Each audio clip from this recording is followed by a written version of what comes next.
Maia sa moi whanua le lei nei taia. O maia se o tātou Tapuaiga le tua nei taia. Se o tātou tatalo mo le ngang pai. Le tuwaelo mātou te māpa I ai. O mātou ala whai mai whanua le lei I le alofa. Le file mūma le manuia mai la o fio. Whane ne atu o mātou wanganga. O no loa lofo wa mata lasi, loa lofo wa tele na wā lava lea mo I mātou. Pa ngā lea lea li ia ele I whaatino ina la mātou Tapuaiga pe o na masani ai.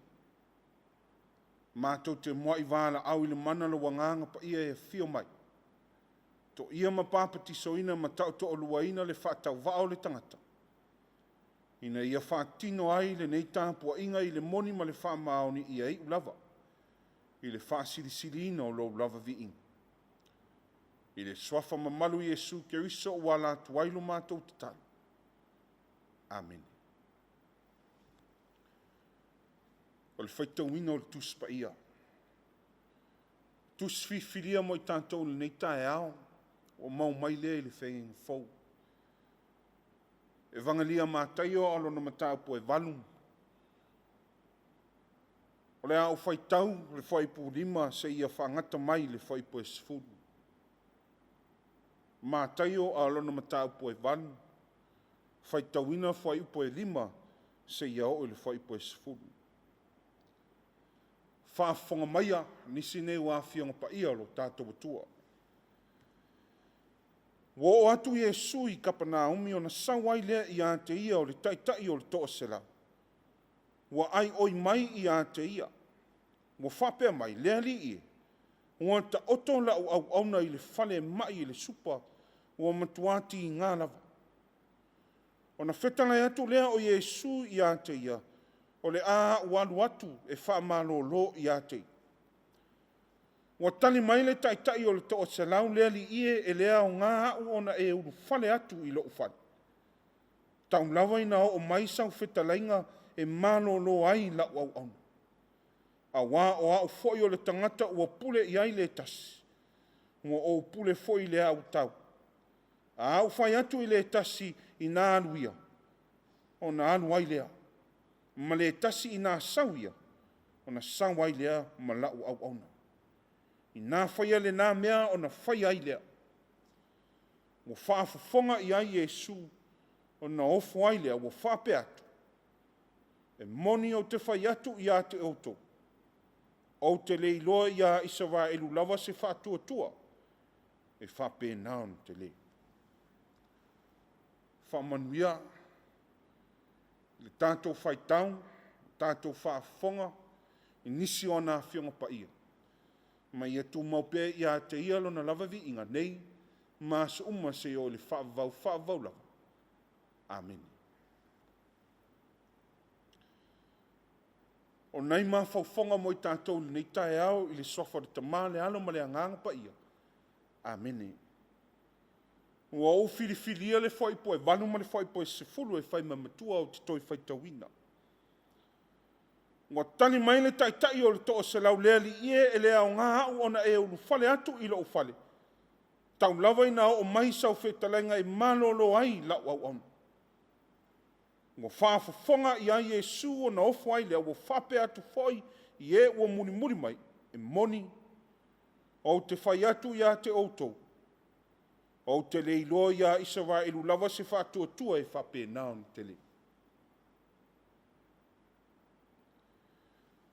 O le manatu au tu o le so e tu sai ma le whaasinonga le tus whaitau aso e whapea. E mana malama le tangata ese. The outsider understands. e malama le tangata ese. Tangata ese. O ai le tangata ese. E le nā masala ina tasi nei whawhitau ni tene alo whea ngai ma le lalolangi nei. Whailonga tangata le manatu whaapita o tangata anu i tangata ese. A ole le mauti no foi po whea tonu e whaasino ai le tangata ese. E manatu foi. E o foi le whaanampo te potonga o tangata keusiana. Wa iai ai u leo whaapea o oeo le tangata ese pe a whaia le o oeo se tangata keusiano. Pe a whai o oe te lei whaolaina, pe a whai foi o oe, e leo se tangata whātuatua. Tali tonunga leo le au Israel. O oe o le tangata ese, pe a whai e te lei whaaperito meina, e te lei ui mai tū manga whai utaia. O oe o le tangata ese, pe a whai e te lei tupunga mai, le a ingo aper amo, isa ako, mai akopo. Pei tai le nei taia. O le whi au tāua. O loo no nō fua mai. I le tangata ese. Now the word outsider, according to our theme this morning, brings about mixed feelings and emotions. And this is because the theme, in some sense, has made it seem we have segregated the outsider and have assumed that the outsider does not understand. When in reality, as our theme states, and as in the context of our story, the outsider truly understands. O le tana le taitai o le toa salau, malana ai o inga na whaia i a kerisa ona o lana au auna wa mai. O le tangata ese le peona iei mawhawhonga au tū le Taeao, alfisiri aisea. Aisea wa whai longa ai, le taitai o le toa salau le tangata ese. Ya, tangi a whaingo o fie. E peona iei se vai vainga le whaato muanga e leo se tangata i utaia le nei tangata. E leo se tangata e taritonu i le atua o le tangata mai le malo Roma. A Roma peona lausi le fia peona iei whai mawhawhonga au tū le asa. Le malo le asa pū lea i vai teimi o Yesu. O Roma sa whai masasa i le lalolangi ona la, e lea i lama se atonu e whatu sa lia lo lato malosi, e pei o le malo Roma. E leo ni tangata whatu atua. E leo ni tangata i loa se atua. A e ifo matapuai i atua whapopau. Mafua anga leo le manatuai o Roma o le tangata ese. Pei tai e le whaapea le tai o le toa se lau. Le tangata he umea le pule malosi, le tangata ese na matuai loa malama lere. O ia, o le tangata ese. Ala fiside malama i lea. E se awa pe se iwa liro le vai o le tangata Israelu, a o le manino malama lere ai le tangata ese. E te le amano anoai, ia tani. A ole sila lo loto le nei taitai wana sila whiele lei o Yesu e siri o ia, o Yesu e matau tia foi o ia.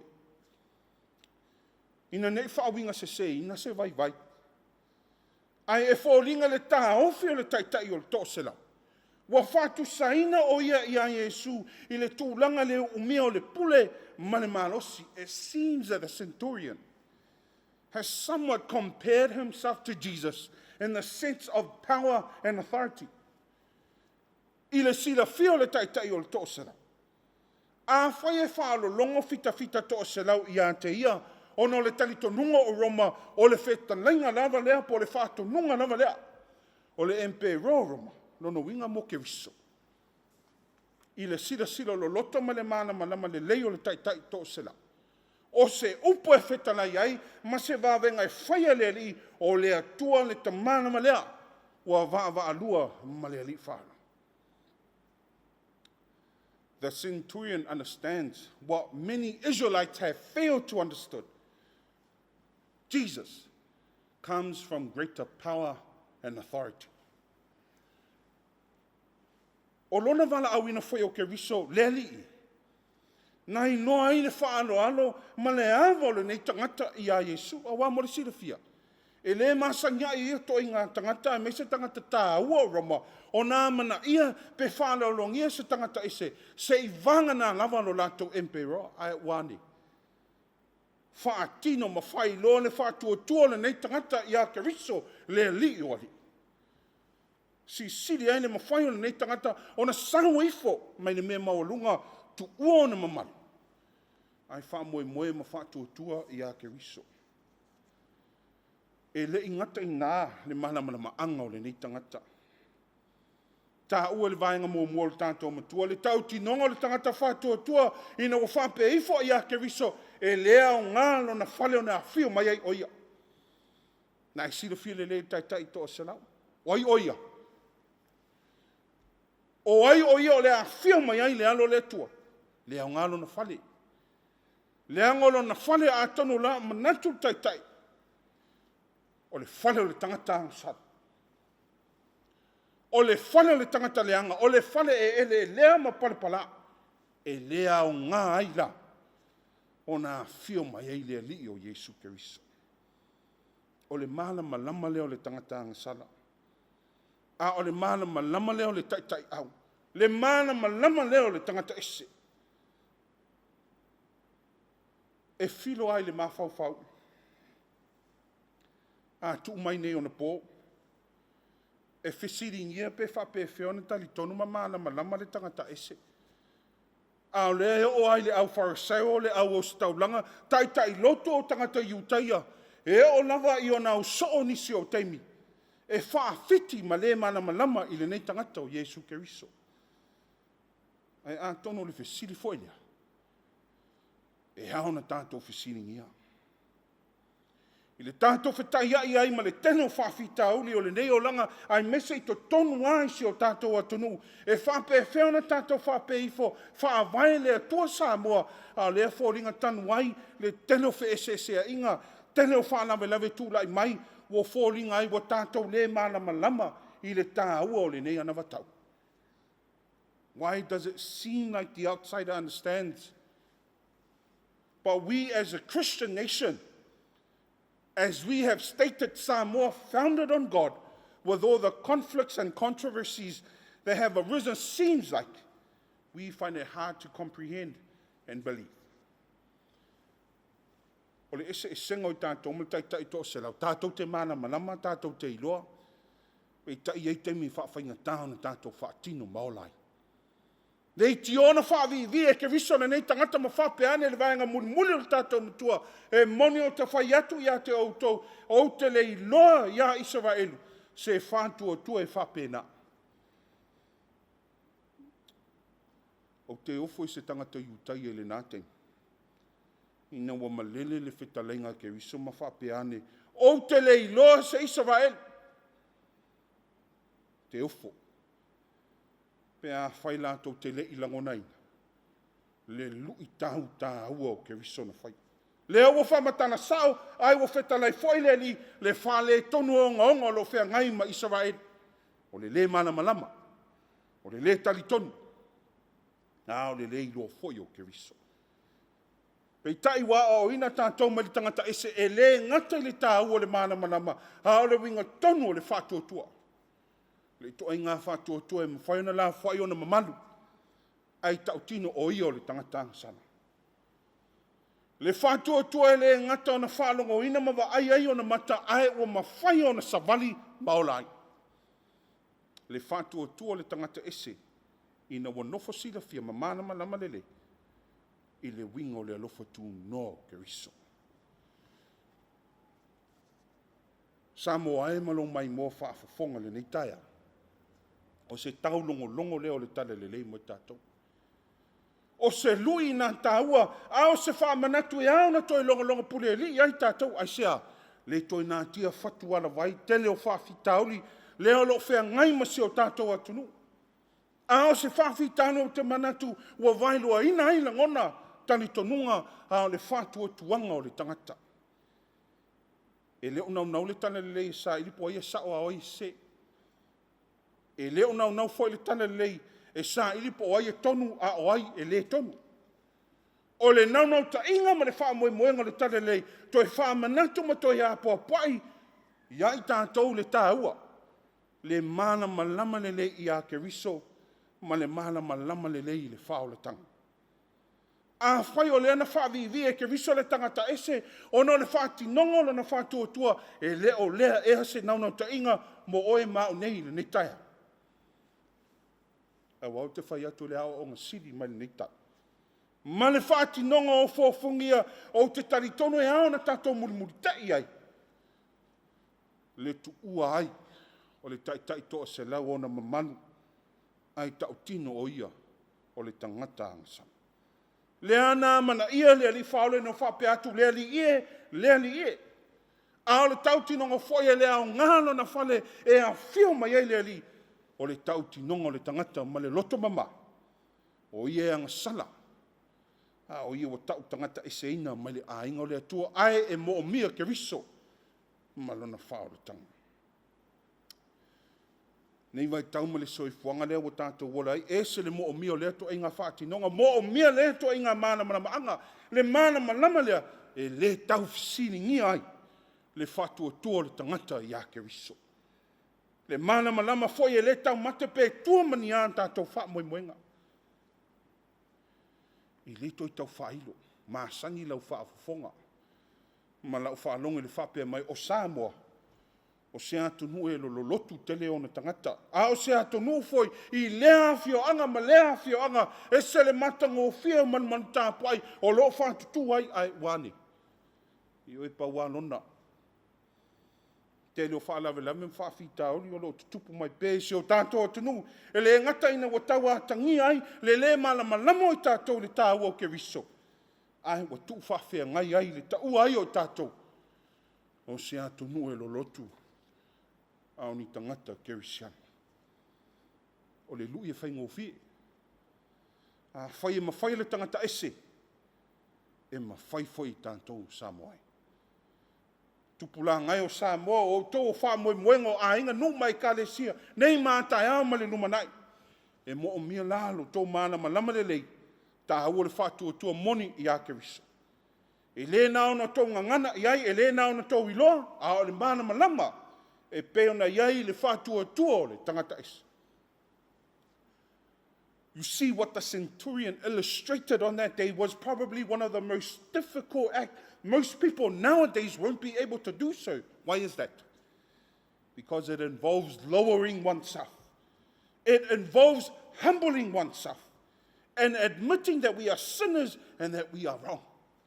This is the faith of the centurion. This is what it means to be a faithful outsider. But a faith that should be enough to motivate us to be better Christians and be faithful servants. Jesus praised the outsider. He praised the centurion. He even went further on by saying, truly I tell you, no one in Israel have I found such faith. Now imagine if Jesus said this about us. How would we feel? Let this inspire and motivate us to be better. And motivate us so that we too can understand. We too can be faithful servants. Anga iatu I whiau mga renga, whaia ia le nei tangata ese, ma lui tau tāhua I lo tātou langa. Ai a whaatinonga o tātou tiute ma o tātou whai. E le whai ngō whia le ala, langa e le whai ngō whia la wala o lo tātou ali. A o le lui, moi tātou. A whai e mawhai le tangata ese. A whai wa māla malama ai le tangata ese. E mawhai foi tātou na māla malama. Ma whātino. O le whao le tangata te pena ina ke riso tasi le whātinonga na whai e le wha moe moe. Ia māla malama le lalo langi atoa. I le wingo le alofa tūnoa. Ma le alofa wha maoni o ke riso.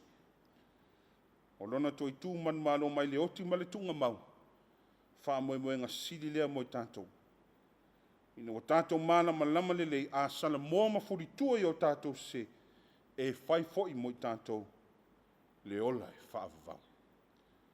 E māla malama le tangata ese. Ono Iesu. Amen. O le a tātou pepese le pese o samnio.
tātou tālo sanga.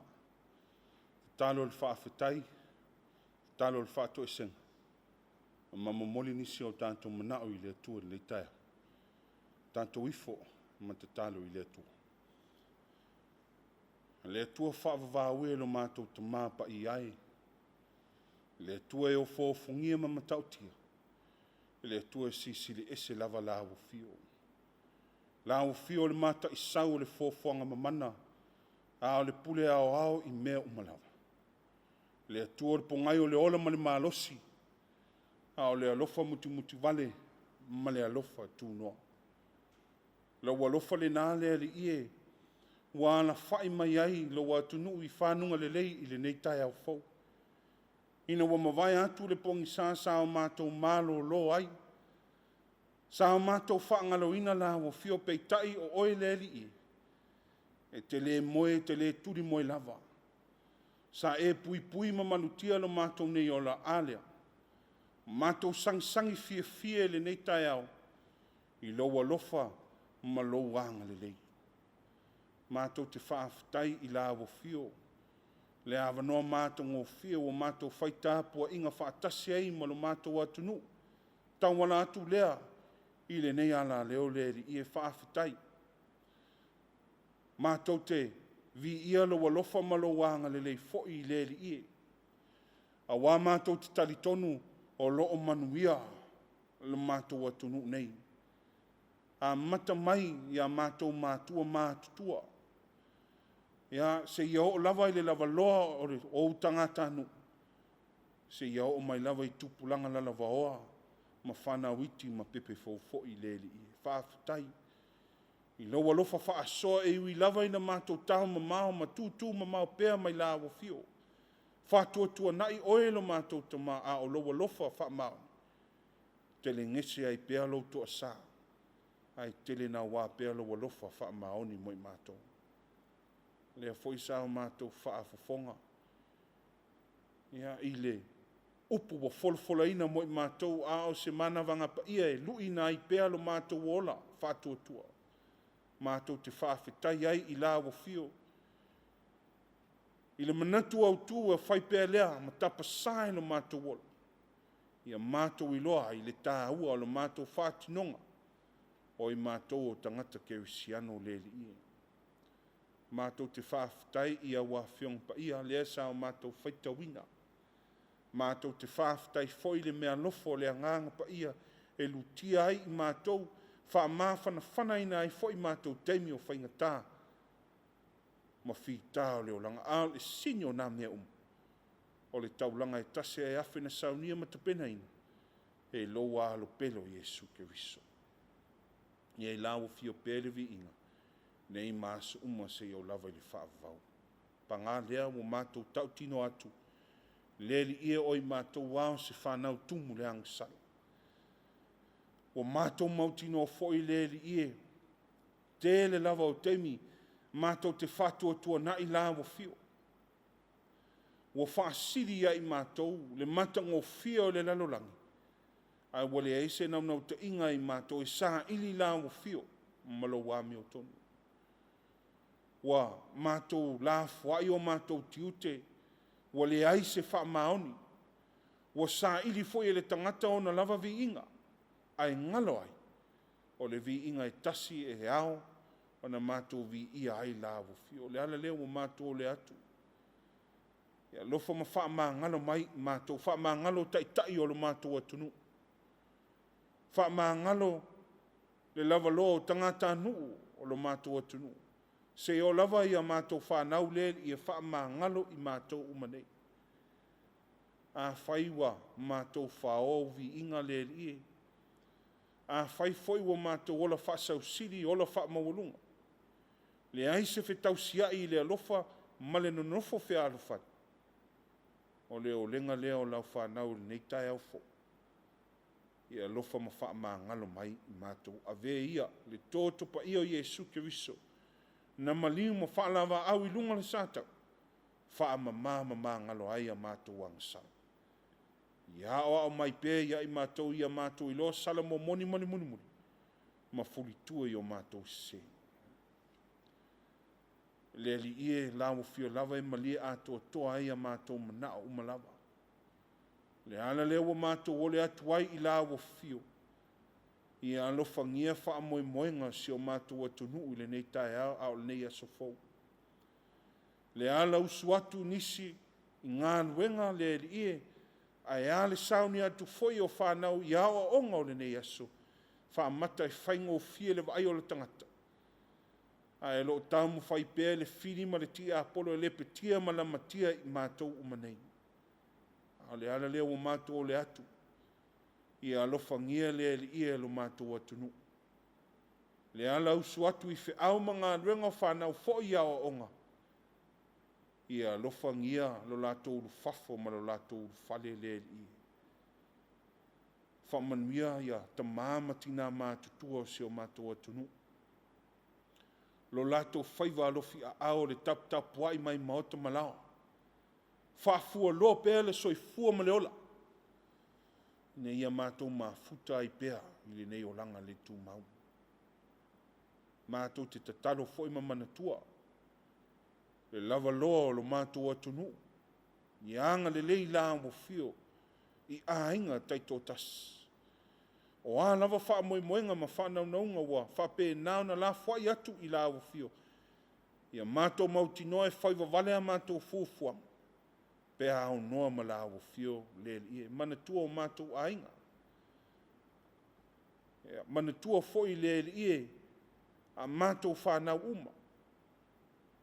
Si leona mātou mana tua ai le ie. Mātou mālo le ie.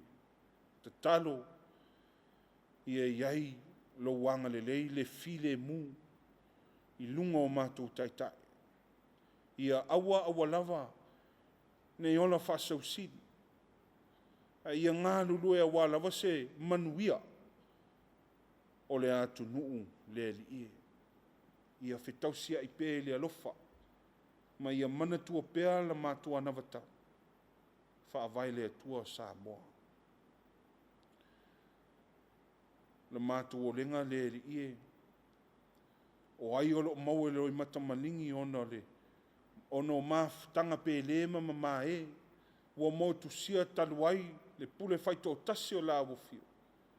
Wha mawhana i lato. Manatua le lalo langi vevesi. Ianga le leila wofio lo mātou tuma. Fuanga le tangata le nei aso. Tātou mala wofio.